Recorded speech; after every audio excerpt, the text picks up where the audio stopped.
allons faire un tour à Moutier-en-Ré avec notre ami Jean-Sébastien Petit-Demange, une jolie balade. Où t'es-tu fiché pour nous parler de Moutier-en-Ré ? Toujours sur le port, Laurent.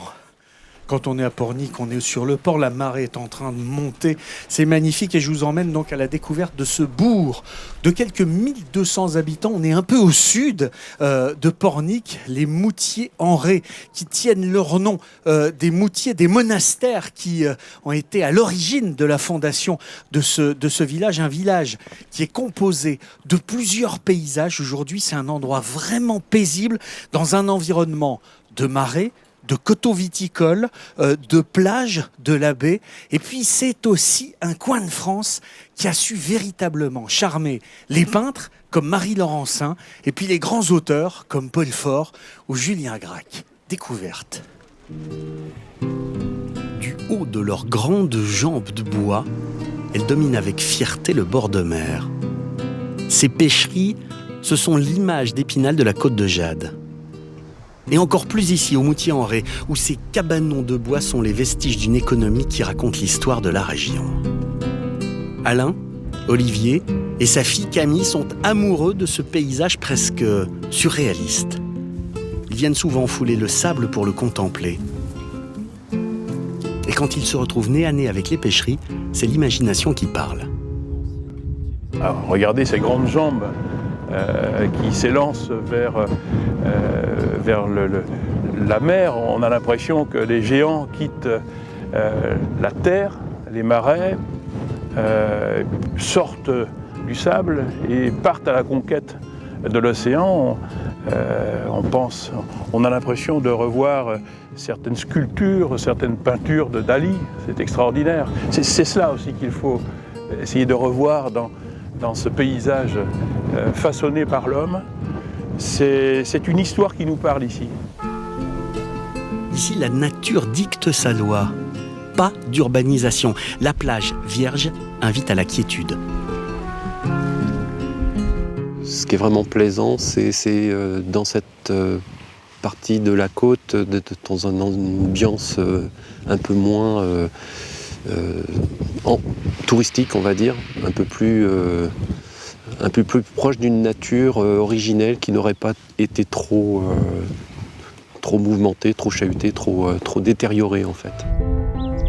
Et la sauvegarde de la nature, Olivier la pratique tous les jours. Il est ornithologue et vient observer à quelques mètres de la mer les oiseaux qui viennent se poser dans le marais.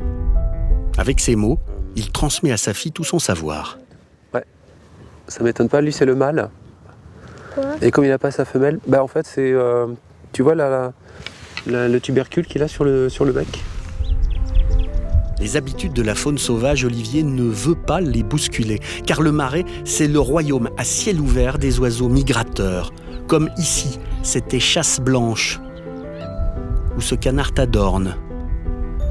On y trouve aussi des avocettes et des barges à queue noire.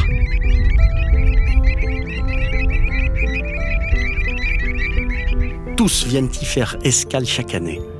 Ici, ils trouvent de quoi reprendre des forces avant de repartir, car le marais de Liarn est un réservoir à insectes. Tout cela grâce à la spécificité des Moutiers-en-Ré, la vase. Elle est l'âme du pays. Quand la mer se retire, elle absorbe le paysage.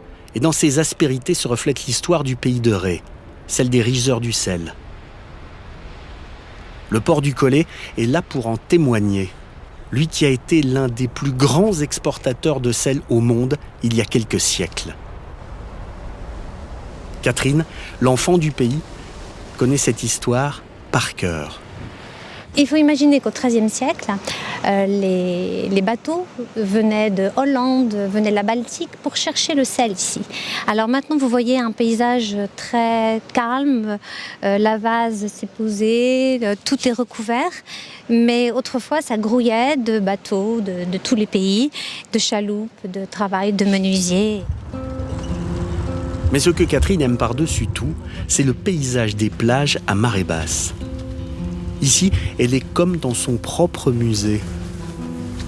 Quand la mer se retire au loin, l'estran est comme un mirage qui l'hypnotise à chaque fois. En fait, là, vous voyez, il y a des méandres, la boue fait des méandres. Parfois, c'est lisse, comme du mercure, comme une plaque de mercure. Et la lumière vient se réfléchir dessus. C'est très beau également. C'est changeant en fonction des marées, en fonction des mouvements de vase. On est heureux de voir la mer arriver aussi, revenir à chaque marée, recouvrir cette vase. Et en même temps, on est heureux. Enfin, moi, je suis heureuse de la retrouver. Ça fait partie du décor des Moutiers. Son amour des Moutiers, Catherine aime le partager avec Christian et Paul, ses amis. Et quoi de mieux qu'une balade à vélo pour redécouvrir la beauté de leur littoral, unique en France.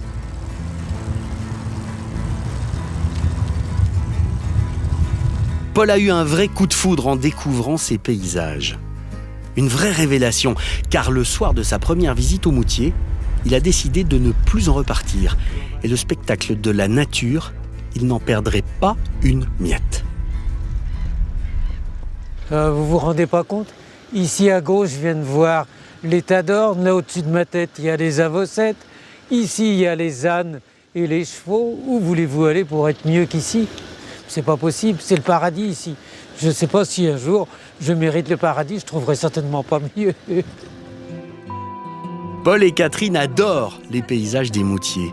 Comme eux, Alain et Sylvie ont décidé d'en profiter à la retraite. Ils ont quitté la ville pour vivre ici, au bord de l'eau. Leur maison donne directement sur la plage. Leur jardin, c'est la mer. C'est un spectacle différent tous les jours, tous les matins, tous les soirs. Mais ça a un charme, c'est un grand charme, cette vasière. Là. Hier soir, c'était plein mer, il y avait un coucher de soleil merveilleux.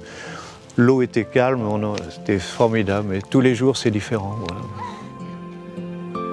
Avec cette maison au bord de l'eau, ils réalisent le rêve de tous grands-parents, unir la famille autour de leur lieu de vie. Et quand on dit cette région, c'est la campagne au bord de la mer, c'est la réalité. C'est-à-dire qu'à la fois, on peut s'occuper de son jardin, à la fois, on est sur la plage, à la fois, on est là avec ses petits-enfants. Pour les enfants, c'est merveilleux aussi parce que finalement, tout est plus simple, surtout à ces endroits privilégiés. Le charme discret des Moutiers permet à Alain et Sylvie et aux leurs de s'offrir une nouvelle vie. Une vision du bonheur entre terre et mer. Et alors, c'est vrai qu'on trouve ce qui m'a beaucoup ému là-bas au Moutier-en-Ré, un édifice extrêmement étonnant et très très rare en France qui a été construit au XIIe siècle. Et je crois que cette colonne, ce fanal de 7 mètres de haut, cette lanterne des morts, est la seule qui est encore utilisée aujourd'hui en France. C'est un des plus beaux symboles qui soit. Depuis l'Antiquité, on utilisait la flamme pour faire passer de la lumière terrestre à la lumière céleste les défunts. Cette lanterne des morts, elle symbolise ce passage de la terre au ciel et il est de tradition d'allumer cette lanterne à chaque fois qu'il y a un décès dans le village et à chaque jour où on célèbre les défunts. C'est un très très bel hommage aux défunts d'un village, cette lanterne des morts.